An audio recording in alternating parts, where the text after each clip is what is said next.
سلام، انا سيره وجايه لكم النهارده بسكتش اسمر وقلم ذهبي. انا بحب اللونين دول مع بعض. هنشوف هنعمل ايه، ودي حلقه جديده من ارسم وارغي معايا. لو حابب ترسم معايا ارسم، لو حابب ترغي معايا الكومنت موجود تحت.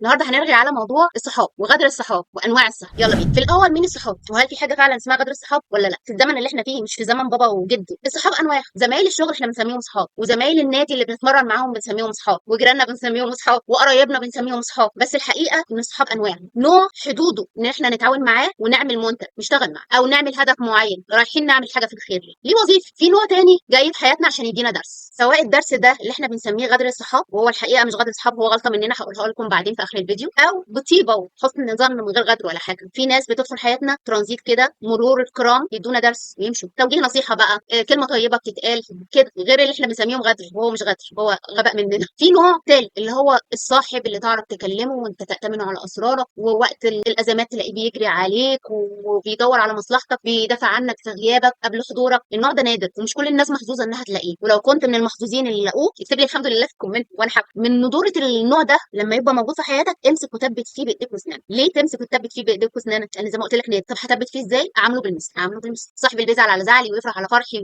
ويرد غيبتي ومعايا في ازماتي، يعني اقل واجب اعمله معاه ان انا اعمله بالمثل. انا يا جماعه مر عليا كتير، مر عليا الصاحب اللي هو ماشي ومحسسك ان هو احنا اخوات كده يعني، وهو بيختبني وهو بيأذيني وهو بيستغلني، وما يحسش انه ناجح الا لما يحاول يفطس في اي حاجه ويبخس اي حاجه انا بعملها. قابلت الكلام ده يا جماعه، في اخوات بتعمل الكلام ده النهارده. اخوات انتوا مستنيين ايه من الصحاب؟ حقيقي مستنيين ايه؟ وقابلت النوع التالت على فكره، والحمد لله الناس اللي بتدخل في حياتي حقيقي يعني، سواء كانوا داخلين درس قاسي ربنا شايف ان انا محتاج اخد الدرس ده عشان افوق، او درس بحنيه اللي هو صاحب اللي بينصحك، او حتى انا كنت في حياتهم كده. ممكن يعني الناس كلها ورق شجر، بيجي لهم موسم ويقع ورقه نضره النهارده بكره تدبل. احنا نفسنا ورق وبنت، فما تثقوش قوي في حد، ما تدوش اسراركم لحد. نسكت شويه ونعرف ان مش كل حد هيقرب مننا هو صح، ومش كل حد هيقرب مننا هو بيدور على مصلحتنا. هو معظم الناس اللي بيقربوا مننا يا جماعه بيدوروا على مصلحتهم هم، حقيقي بيدوروا على مصلحتهم هم، بيشوفوا ايه اللي ممكن ياخدوه مننا، حتى لو كان الشيء ده مش مادي، مجرد مص طاقتنا عشان يحسوا بالنجاح والعلو والشأن وانهم ناس عظيمه خارقه. مجرد محتاج حد يقلل منه علشان يحس ان هو تمام، ان هو في المكان اللي هو عايزها. ومحتاج الحد ده يكون عنده ميزه، لان هو لو حد يعني على قده وغلبان مش هياخد اللذه اللي هو عايزها. النوع ده كتير، بس في نفس الوقت اللي انا جايه اقوله لكم دلوقتي، اصبروا على النوع ده وما تندفعش، لان دي كانت غلطتي دايما، وانا خدت الدروس اللي ربنا كان شايف ان انا من حقي اخدها او محتاجه اخدها معنى اصح. اصبر على نفسك،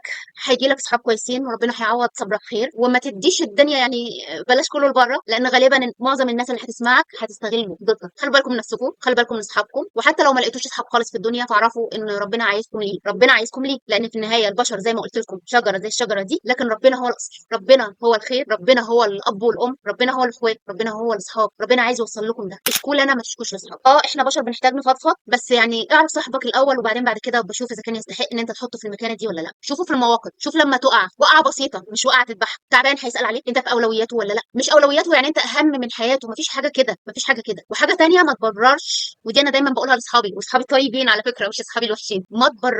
ما تبررش تصرفاتك ولا سلوكك لحد. خليك واثق من نفسك. انا كده عايز تعرفني كده تمام، مش عايز تعرفني كده، لو عندك مبرر ممكن تنصحني بالادب وتقنعني بالادب انا ممكن اسمعك، لان انا ابن ادم وكل ابن ادم خطاء. لكن لو انت بتكلمني باسلوب اللي هو انت عايز الاستاذ اللي ماسك لي العصايه، انا تلميذ لربنا مش ليك، وعصايتك احتفظ بيها لنفسك. انا لا عايزه منك عصايه ولا عايزه منك جزره. ما تبرروش لحد، ما تدوش حد حجم اكبر من حجم. دي اللي انا اتعلمته بعد خبطات كتير ورزعات اكتر.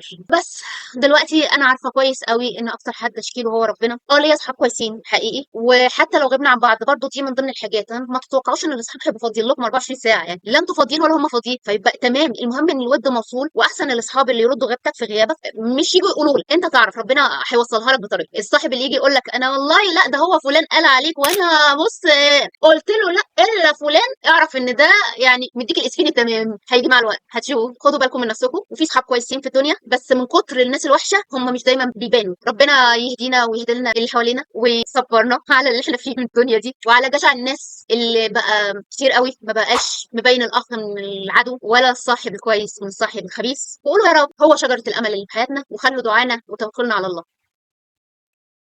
سلام.